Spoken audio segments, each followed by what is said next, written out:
Hello, I'm Adam from Sam Gamers, and today we'll be reviewing the throwing nut. Okay, Flying Guillotine. Ugh, fine. Flying Guillotine. Crazies.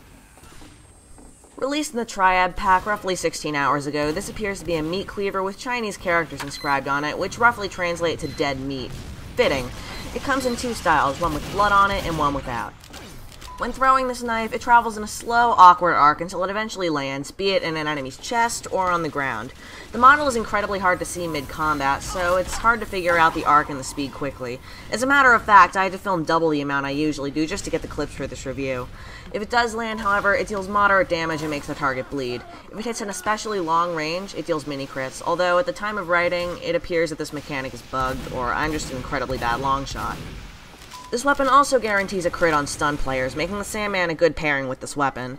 Only problem here is hitting a Sandman ball is hard enough, but if you're going for a Cleaver crit, you need to land yet another projectile hit within the short stun time. Though it's definitely doable, I haven't been able to get any while at 20 frames per second due to fraps.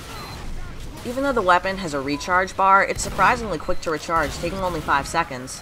With some rough testing on bots, this weapon appears to hit for 50 damage and deal roughly 8 ticks worth of bleed, or 4 seconds worth. It uses a projectile hitbox, so it's easier to hit than, say, a hit scan, but from what I've tested, ricochet kills are impossible and the Cleaver cannot be picked up.